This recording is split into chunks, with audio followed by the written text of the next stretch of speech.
Oi, gente, tudo bom?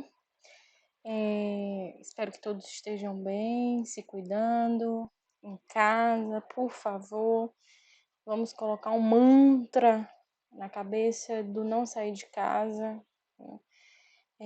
E vocês sabem que pelo menos essa semana a gente vai estar longe da instituição e a gente precisava, para não ter prejuízo nas aulas,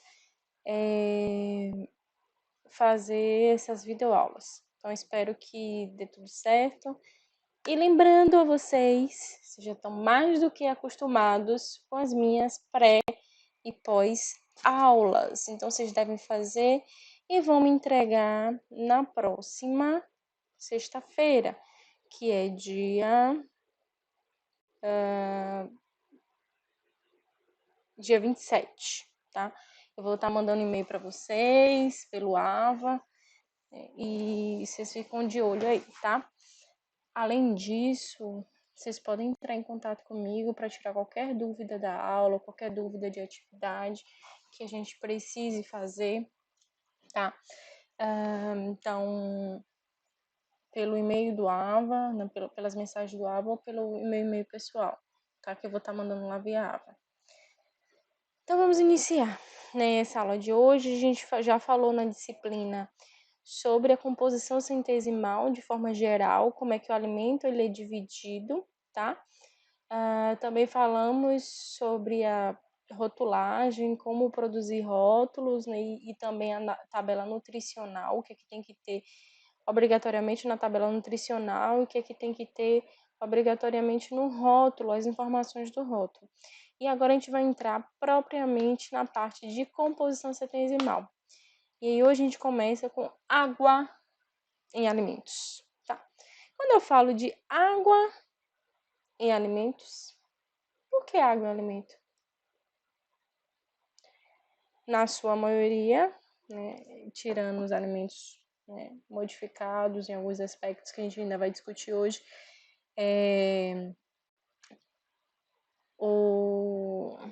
a gente tem a grande maioria de água nos alimentos, tá? Eu vou iniciar com um questionamentozinho que tem lá no próprio livro de vocês, no livro do portal. Vocês podem estar acessando, o livro já está lá disponível desde quando vocês se matricularam na disciplina, que é a seguinte história. Bettina é biomédica e trabalha na garantia de qualidade da empresa Lactobonum, especializada em produtos lácteos, como iogurte, queijo, manteiga, coalhada e bebidas lácteas. A empresa desenvolveu uma linha de patês e está investindo em novos produtos com diversos sabores.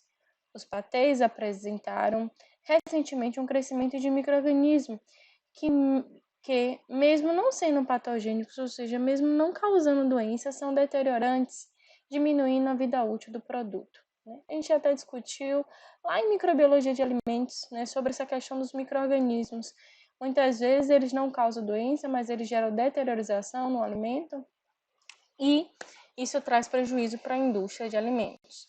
Então, o ideal é controlar esses micro-organismos. Meio que já deu um direcionamento a esse questionamento aqui, tá? Então, Bettina sabe que a atividade de água tem fundamental importância no controle do desenvolvimento dos micro-organismos, né? Ou seja, aquela água ali presente, ela é importante. A gente discutiu também isso na disciplina. E as bactérias necessitam de atividade da água entre 0,75 e 0,97. A gente vai saber o que é essa atividade da água. Na verdade, a gente vai lembrar, porque a gente já abordou isso lá em microbiologia de alimentos. Independentemente do sabor e dos ingredientes que fazem parte dos diversos tipos de patês, eles têm a seguinte composição: 62,5% de umidade, ou seja, a quantidade lá de 100%, 62,5% é de umidade. E quando a gente fala de atividade da água, aquela água livre, é 0,9897. Água errada não está certo. O que seria a faixa ideal de crescimento de bactérias. Então, dentro desse contexto, quais são as alternativas que Bettina deve fazer para reduzir a contaminação microbiana? Tempo. Obviamente, mexer na atividade da água, mexer na composição, na umidade do alimento. Eu tenho que reduzir essa umidade, reduzir essa quantidade de água livre no meu alimento para que eu possa controlar esses micro-organismos. Se a própria faixa de crescimento de bactérias, né, esse alimento está dentro dessa faixa, então é a primeira coisa que eu tenho que intervir de cara, porque é o maior componente do alimento, certo? Então, a gente vai entender como é que a gente analisa, né, hoje a parte química, né, envolvimento químico, e como é que eu analiso água em alimentos. Então, qual a importância da água? Por que a água é importante, né, quando eu falo de forma geral? A gente tem diversos benefícios. Ela vai hidratar os tecidos, ajuda na lubrificação de articulações, regula a temperatura do corpo, o transporte, né, de nutrientes, ajuda a dissolver de diferentes nutrientes, reações químicas acontecem em meio aquoso, né? Então, manutenção da temperatura, transporte de nutrientes e produtos de degradação, tá lá, circulante, reagente meio de reação. Então, a gente vai ter essa constituição, não só fisiologicamente para o indivíduo, o mamífero, mas também para os micro-organismos que podem estar crescendo ali naquele alimento. E quais são as características da água? Quando eu falo de forma química, qual é a química da água? A água ela é uma molécula constituída por 2 átomos de hidrogênio ligado a um átomo de oxigênio. Então, quando a gente observa aqui, tá? Esses 2 átomos de hidrogênio e esse átomo de oxigênio com esses pares de elétron aqui, e esses 2 hidrogênios, né, conectados, eles vão fazer essa angulação de 104 graus, né, aproximadamente. Então, isso dá todas, né, as possibilidades de propriedade da água, porque ela consegue, né, se compactar, né, quando ela está congelada. Em meio líquido, eu tenho a água mais um pouco livre, né, e em estado gasoso, né, ela vai estar totalmente livre. E nesse aspecto, por causa dessa geometria, né, essa formação da água, ela vai ter então esse aspecto tetraédrico quando está em meio líquido. Ela vai ter baixo peso molecular, certo? 2 átomos de hidrogênio leve junto com o de oxigênio, pequeno volume, alto e elevação da constante dielétrica. E ela também é responsável por ligação no próprio alimento e constituinte do alimento, porque ela consegue fazer pontes com esses 3 elementos, com FON, que a gente chama de pontes de hidrogênio, porque o hidrogênio da água, ele consegue fazer uma ponte entre fósforo, oxigênio e nitrogênio. Importantíssimo por causa de todas essas propriedades da água, ela vai ser o nosso principal solvente. Isso não só no sistema fisiológico, mas também no próprio alimento.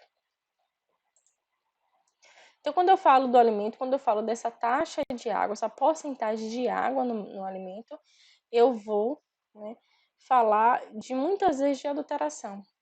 Aí eu sempre pergunto, quando eu estou com vocês, uma adulteração possível quando eu falo de umidade em alimentos. Por exemplo, aumentar a água, né, do alimento. Muitas vezes alguns crustáceos, né, eles conseguem absorver água, então aumenta o peso, né? Ou, por exemplo, no frango, né, colocar no momento de congelar água no frango, né, para poder ele ficar mais pesado. Quantidade, então isso também vai dar estabilidade. Quando eu falo de estabilidade, tem uma correlação direta, né, com esses micro-organismos livres, tá? E também questão da qualidade, porque se eu absorvo mais umidade, se é um alimento que absorve mais umidade, por exemplo, um biscoito ou bolacha, aí depende de vocês, tá?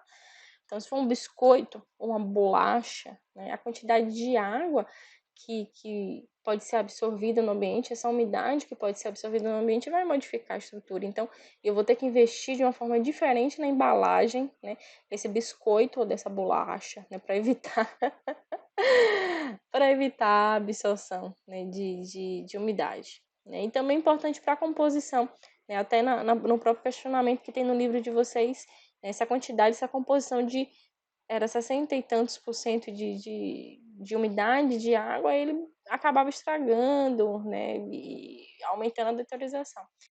Então, a água está totalmente ligada ao controle de deteriorização por micro-organismos, algumas reações enzimáticas que podem acontecer em meio aquoso. Então, essa quantidade de água livre, ela vai poder facilitar ou não a quantidade de reações químicas, enzimáticas, que pode acontecer nesse processo de armazenamento. Então, é importante eu avaliar a quantidade de umidade, a porcentagem de umidade no meu alimento, porque isso vai estar conectado diretamente, né, à estabilidade do meu alimento, seja a quantidade de micro-organismo que pode contaminar, ou seja, a embalagem ideal para utilizar, para eu poder fabricar e tentar conservar por mais tempo esse alimento. Então, essa umidade de alimento tem tudo a ver com a qualidade, por exemplo, a estocagem. Quanto maior a umidade, mais fácil de deteriorização de alguns grãos. Então, se eu gero mais umidade, se eu estoco grão, se eu estoco, né, tá chegando São João, e aí se eu estoco aquele amendoim numa região mais úmida, ele vai facilitar o crescimento de fungos, tá? Ou a embalagem, né, tem tudo a ver esse teor de umidade, porque eu posso facilitar o escurecimento, porque tem oxigênio, tem água ali, facilita a reação, né, da poliofenol oxidase e gera oxidação e escurecimento nesses vegetais ou nas frutas, né? Então, a embalagem, ela não pode ser muito permeável, ela não pode deixar passar a umidade. E a aplicação do processo adequado, muitas vezes, do trigo para a fabricação do pão, né? O trigo, às vezes, tem que ser menos úmido para a própria fabricação e qualidade dos pães. O alimento in natura, obviamente, é um alimento que não houve alteração, então eu tenho que avaliar a quantidade de umidade. Eu sei que, por exemplo, né, alimentos que têm mais água, eles vão deteriorar muito mais rápido. Por exemplo, quando eu tenho uma melancia, ela tem uma quantidade absurda de água, a casca protege, mas no momento que eu abro aquela melancia, facilmente ela vai deteriorar. Vegetais e animais também, né, alimentos de origem vegetal e animal, eles também vão modificar a quantidade de água. Por exemplo, se eu desidrato, se eu mexo nessa quantidade de água, a carne ela vai ter um tempo de prateleira muito maior. E às vezes eu nem preciso congelar, nem colocar em embalagens especiais para poder conservar. Então, por exemplo, aqui o conteúdo aproximado de água nos alimentos in natura. Frutas, por exemplo, a laranja, 90%, né, de água ali, 90% de umidade presente. A melancia, 95%, né, e aí vai modificando esse teor. E a gente vê essa questão, né, do envolvimento da deteriorização, do crescimento de bactérias, de fungos nesses alimentos. Então, os fatores que são bastante relacionados é como essa água está presente, seu estado de dispersão, se ela está muito livre, se ela não está livre, né, que vai gerar algumas modificações do aspecto, do odor, do sabor, da estrutura desse alimento. E aí, para falar de água, né, a gente vai ter duas formas da água estar presente no meu alimento. Seja a água pode estar livre ou ligada. E quando a gente fala de água ligada, é aquela água que está fortemente envolvida nos constituintes do alimento, nos substratos do alimento. Por exemplo, aquela molécula da água, né, aquele H2O, fazendo uma ponte de hidrogênio lá com o nitrogênio da proteína. Então, ela está ligada diretamente àquela proteína. Então, é isso que a gente chama de água ligada. Ela está ligada diretamente aos constituintes do alimento, seja lá, por exemplo, os aminoácidos, lá, o nitrogênio do aminoácido, por exemplo. E a água livre é aquela água que não está ligada àquela água fracamente, né, que é utilizada como substrato de reações enzimáticas, de reações bacterianas ali presentes, tá? E vai permitir facilitar o crescimento de alguns micro-organismos, tá? Então, o teor dessa água livre é expresso como que a gente chama de atividade da água. É aquela água que está disponível no alimento. Por exemplo, para aquecer aquela carne e eu vejo a água sendo facilmente liberada. Então, aquela água que é facilmente liberada naquela carne é o que a gente chama de água livre, certo? E aí, como é que eu mexo nessa atividade da água? Quais são os processos que eu posso estar alterando essa atividade da água? Cada micro-organismo, como a gente já falou, ele vai existir um valor de atividade da água específico. E isso aí a gente pode observar, por exemplo, na questão inicial da nossa aula. Então, de maneira geral, quanto maior o teor de água, maior a sensibilidade, maior facilidade de deuterização do micro-organismo utilizar essa água livre e praticar suas reações. E aí, como é que a gente pode mexer nessa atividade da água?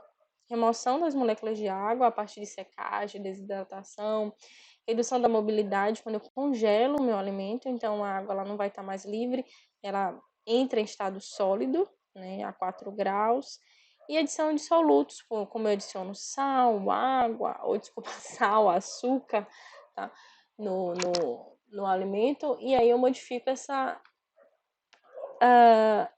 atividade da água, eu modifico essa água que estaria livre no alimento, certo?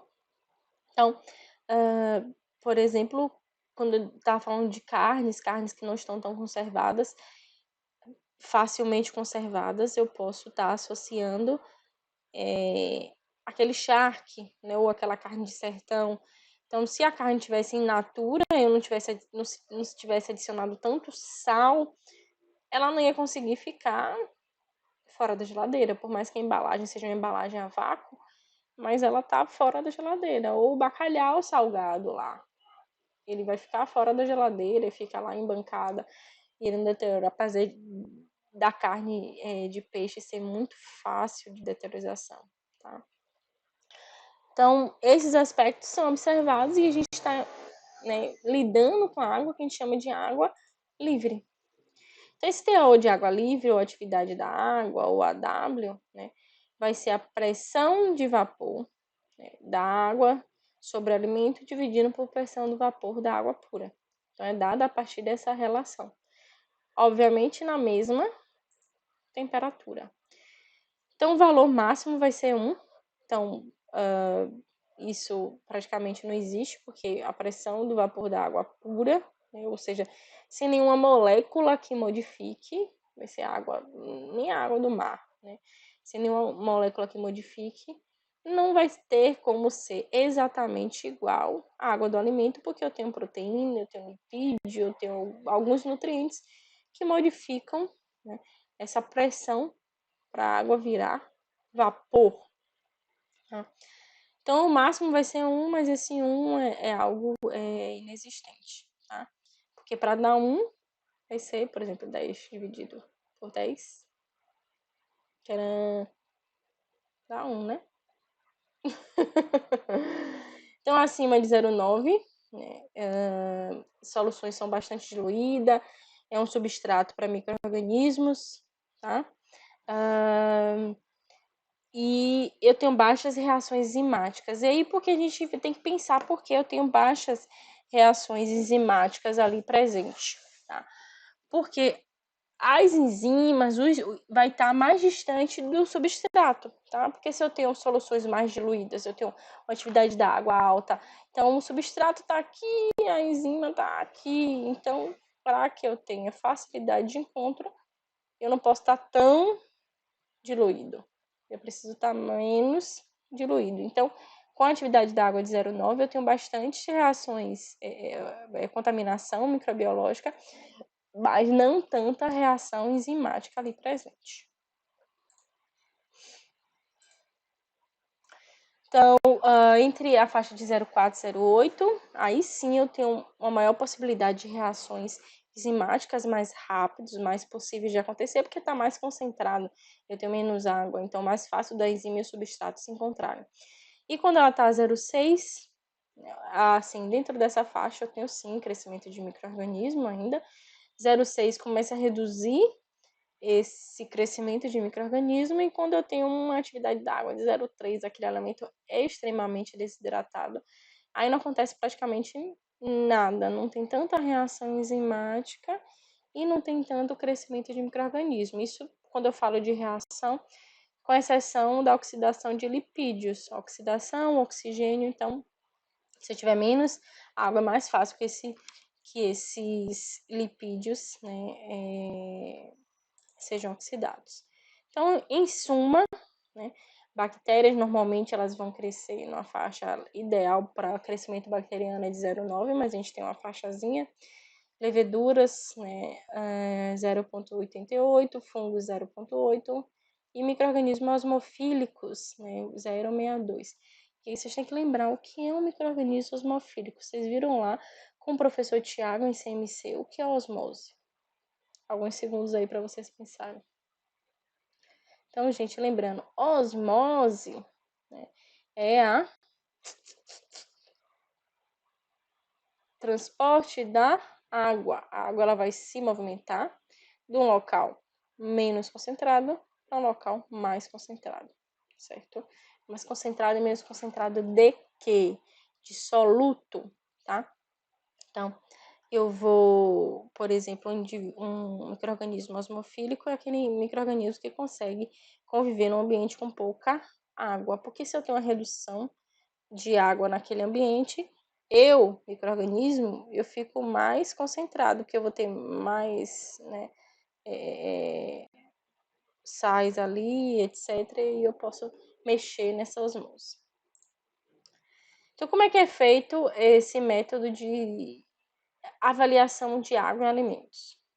Normalmente a gente faz métodos de aquecimento, onde eu vou fazer a retirada e quantificação dessa água. Então, o primeiro passo é a remoção da água por aquecimento. Eu vou fazer, então, em uma estufa, 105 graus. A gente prepara primeiro, eu faço a preparação desse alimento, trituro o alimento, aquece na estufa, deixa lá na estufa secando, então a estufa começa a absorver, retirar toda aquela água, né, do alimento, a condução do calor, né, e aí o processo, ele é um processo de 24 horas, é um processo lento. Vai evaporando, remoção da água, depois, né, remove toda aquela água livre, aquela umidade ali presente. Então, esse método é o método mais utilizado, a temperatura entre 70 e 105, mais comum a gente usa entre 105. E dependendo da utilização, né, posso usar uma pressão atmosférica, um vácuo, né. As estufas a vácuo, essas sim que a gente usa a temperatura de 70 graus. Já, né, as estufas comuns eu tenho que ser maior que 100 graus, então normalmente 105 graus. A gente tem aqui a estufa, um exemplo de estufa, né,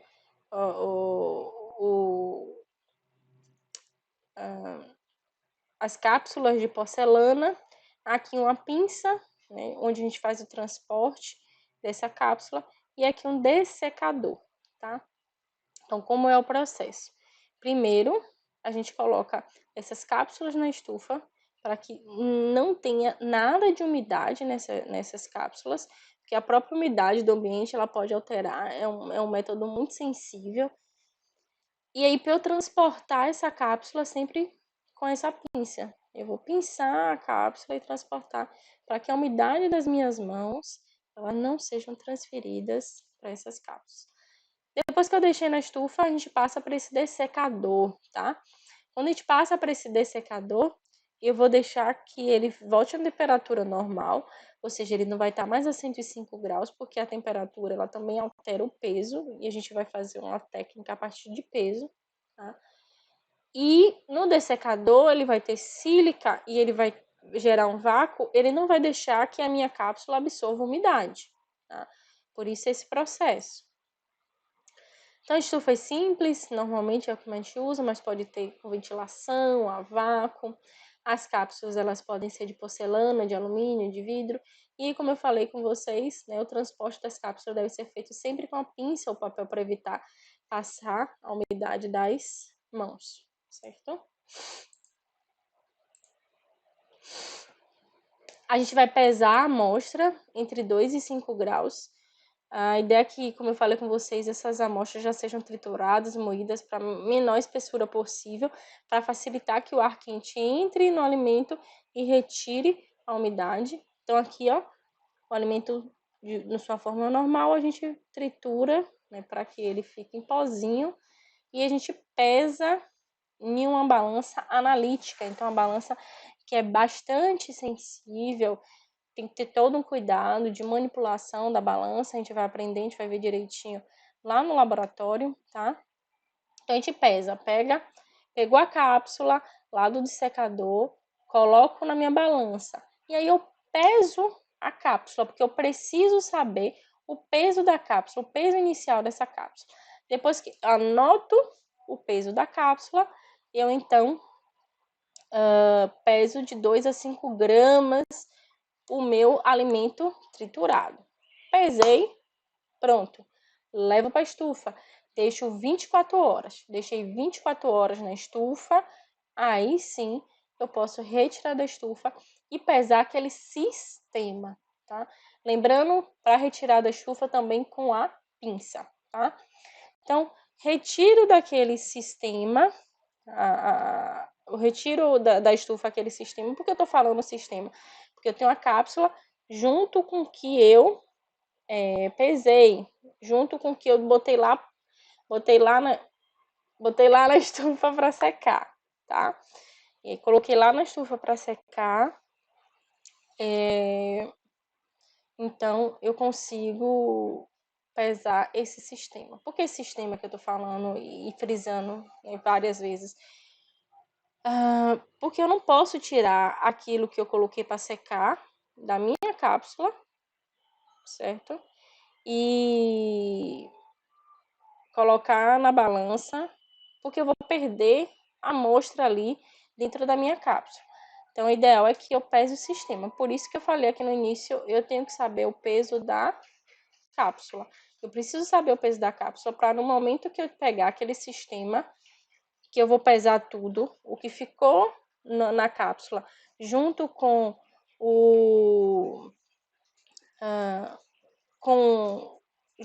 o alimento que foi secado em estufa, aí sim eu vou ter o peso total, tá? Certo? Então, lembrando, como é o passo a passo para avaliação de umidade, pego o alimento, trituro o alimento. Depois que eu triturei o alimento, eu vou então pegar a cápsula que já foi secada na estufa. A cápsula deve então ir para o dissecador para estabilizar a temperatura. Né? E aí depois, né, que essa temperatura foi estabilizada, eu consigo colocar na balança analítica e pesar de 2 a 5 gramas da minha amostra. Pesei de 2 a 5 gramas da minha amostra, coloco na estufa para que aquele alimento, né, retire a umidade. E aí eu preciso fazer um cálculo. Tem mais cálculo, sim. E aí eu vou então avaliar meu teor, minha porcentagem de umidade. Então, como é avaliada essa porcentagem de umidade? Peso da amostra, ou seja, aquele 2 a 5 gramas que eu pesei lá na balança, menos, né, o peso seco. Quem é o peso seco? O alimento depois que passou pela estufa, porque eu sequei o alimento. Lembra? Eu retirei a umidade. Então, peso seco é a mesma coisa que eu chamar de peso da amostra. Ou, desculpa, que peso pós-estufa. E o peso úmido é o peso da amostra, ou seja, o peso antes de ir para a estufa.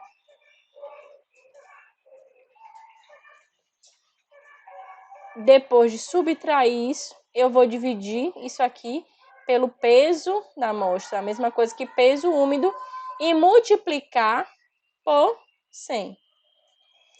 Então, vou fazer um exemplo aqui para vocês entenderem o que eu estou falando. Peso da amostra, mesma coisa que peso úmido. Então, coloco aqui na minha fórmula. Então, peso úmido, tá? Depois, eu vou achar o peso seco. Como é que eu vou achar o peso seco se eu não posso tirar o que está dentro da cápsula? Então, eu vou subtrair, tá? O peso da cápsula com a amostra seca, ou seja, aquilo que eu vou pegar depois de passar pela estufa, tá? Então, peso da amostra seca junto com a cápsula, e eu vou subtrair o peso da cápsula, porque eu tenho que pesar antes de pesar a minha amostra. Então, porque primeiro de tudo, tirei do secador, peso a minha cápsula. Depois que aí sim eu coloco de 3 a 5 gramas da minha amostra. E aí eu faço a subtração. Como é esse peso seco, que é o peso pós-estufa, vai ser o peso da cápsula com a amostra seca, ou então o alimento seco, o alimento pós-estufa, menos o peso da minha cápsula. Quanto é isso? Nesse caso, 1,7188. Substituo na minha fórmula, certo? Peso úmido menos peso seco dividido pelo peso úmido. Primeiro eu faço a subtração. Peso úmido menos peso seco, isso dá 1,4912, dividido pelo peso úmido, que é 3,210. E aí, depois que eu faço, né, essa divisão agora, eu posso, então, multiplicar por 100. E aí, nesse alimento, vai ser 47% de umidade, ou 46,45. 47 se eu aproximar. Se eu não aproximar desse valor, certo? Espero que esteja tudo ok, que vocês tenham entendido. Qualquer dúvida, entre em contato, né, que a gente vai fazer as atividades. Inclusive, lá no Alva já tem atividade pós-aula, alguns cálculozinhos para vocês fazerem. Qualquer dúvida, entra por e-mail, certo? Comigo. Lembrando, quem é o peso da amostra? É a mesma coisa que o peso úmido, é o peso do alimento antes de ir para a estufa. Quem é o peso seco? Né? O alimento pós-estufa, mas eu não posso pegar tudo e colocar lá na balança para pesar. Para eu achar, eu tenho que ver a cápsula com a amostra seca, ou seja, aquilo que foi para a estufa, aquele sistema que eu falei agora na frente da aula, tá? E subtraio com só o peso da cápsula que eu pesei logo no início, né? Antes até de pesar a minha amostra. E aí eu substituo tudo na fórmula super simples e acho a minha umidade. Grande beijo.